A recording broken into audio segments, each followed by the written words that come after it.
Targeting options in LinkedIn advertising in 2022. Whenever you create a new campaign in LinkedIn, you're going to see something like this screen.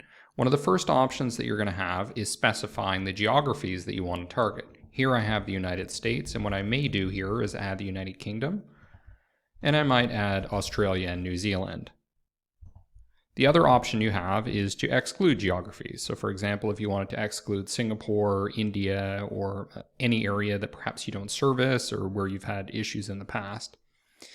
Now, the most important area is going to be here, which is defining the target audience based on parameters that are very important, such as company size and the seniority of the individuals that you're targeting. Before I get into that, the first thing I like to do here is uncheck the default, which is enable audience expansion. I'd rather have full control over who I'm targeting, and given that LinkedIn is not the cheapest in terms of getting traffic and other types of metrics, I want to have full control over who is actually interacting with my ads. So what I'll do here is I'll select the narrow option for who is your target audience. And this is really where the targeting begins. Now we have two clusters of options here. The first is audiences, and the second is audience attributes. I'm going to start with the basic, which is audience attributes. And then we can see that there are different options here: company, demographics, education, job experience, interest, and trades. I'm going to select company, and you'll see that there are even further segmentation options on the right here. So company category, this is something like if you want to target the Fortune 500. I don't generally use this option very much. Company connections, who's connected with your company. I don't use that very much either. Company follower of, company growth rate, company industries. So industries is going to be incredibly useful. So deciding, okay, we're going to target the construction industry, and within that, maybe civil engineering, or we can go back and see what other options are available. We have design, entertainment, finance, legal. So the industries is incredibly useful. One thing to keep in mind with industries is that they're not necessarily defined the way you or the customer is going to define industry. So for example, SaaS, software as a service, is how I define one industry, but within LinkedIn, the options are going to be either computer software or internet, even though those companies may not call themselves those types of businesses. So you do have to make some decisions there that feel a little bit uncomfortable. Okay, so we have the industries, company names. We have company revenue and company size. So these last three variables are going to be incredibly useful. Being able to get rid of, for example, companies that only have one person if your product doesn't service them, or getting rid of very large companies. So for example, you might find when you look through the demographics of who's seeing your ad that maybe 20% of them are from Amazon alone, one business. So cutting out Fortune 100 companies might be incredibly useful. And you can see here there are different buckets for sizing. So 2 to 10 employees all the way up to over 10,000. And then we have revenue. So being able to target mid-market, SMB, and then of course very large companies as well. So company is going to be very important, but there's also the individuals or the personas within those accounts that you want to target. So that's where we can look at things like demographics, so gender and age. Not that useful. Might be in some cases where you're getting perhaps a 20-year-old who's calling himself a chief technology officer or a CEO. But generally, I don't find this overly useful. Maybe if you're doing recruitment or something, but I don't do that. I use it for business-to-business customer acquisition. So we can go into education, which may be useful. So you could target, for example, MBAs or people that have veterinary degrees, medical degrees, target based on schools. Again, I don't find it incredibly useful because I think that job title is probably a better indicator of who you're trying to target. So for example, I could target MDs, but why do that when I could just target them based on the fact that they're a surgeon or something? So that their education is not really that important unless you're in sort of the recruitment, education, marketing space.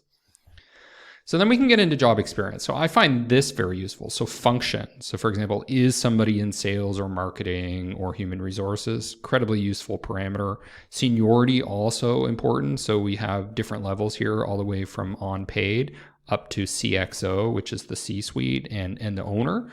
So a lot of the times, for example, I might just be targeting people that are director, VP, and above. So that is super useful. And one of the most common targeting methods that I use is job title. So for example, product marketing manager, senior product marketing manager, etc. Now, one thing to keep in mind is that LinkedIn has some limitations. So it's often very difficult to do job title and function at the same time.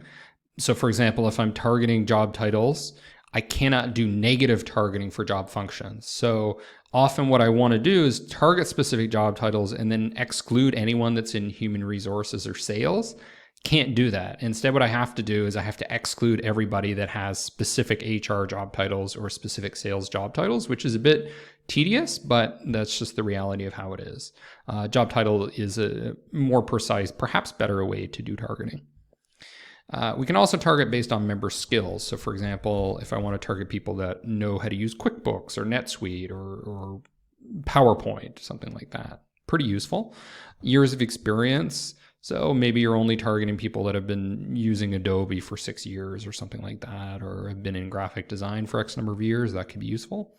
Interests and traits will be good if you're targeting specific groups. So people that are members, for example, of QuickBooks advice groups, something like that. You also have member interests. So we have here general interests. Are they interested in marketing and advertising, for example? And we have member traits. So are they an expat? So you want to target people that travel a lot. Well, maybe you have a VPN service or something like that. Recently promoted. Well, you can send a congratulatory note to them, something like that. So all sorts of cool things here. Now the product interest category is very interesting. So people that are into CAD software, if you're marketing CAD software, that might be the kind of person you want to target. Cybersecurity software, sales software, etc.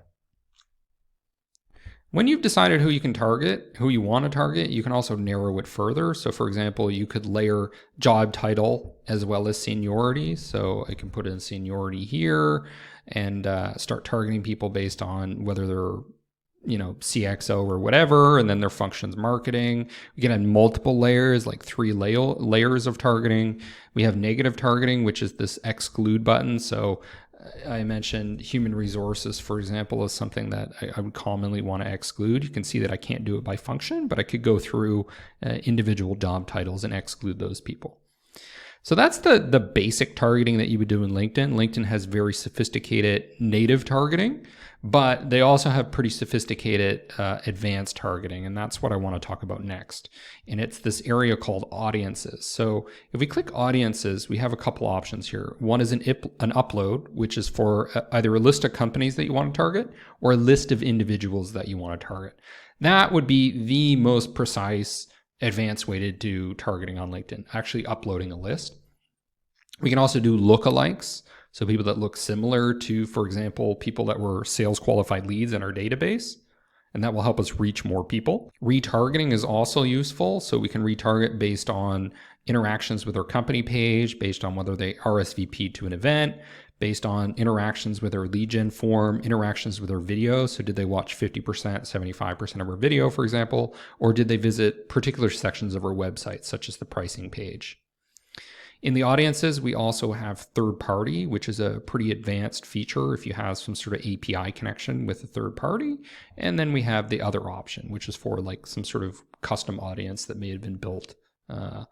And this is one of the most powerful things to recognize about LinkedIn, and what makes it superior to comparable platforms is just that the targeting is paramount. It's excellent. It's some of the best B2B targeting that you could possibly come up with. Now, if you want to get even more specific with targeting, what you're going to do is you're going to go into LinkedIn Sales Navigator and find the individuals that you want to target by name, by job title, etc. And then you could use a tool like scrap.io to extract their contact information. You can reach out to them with InMail. But this alone, just the audience attributes, is very, very precise and an excellent way to do LinkedIn advertising.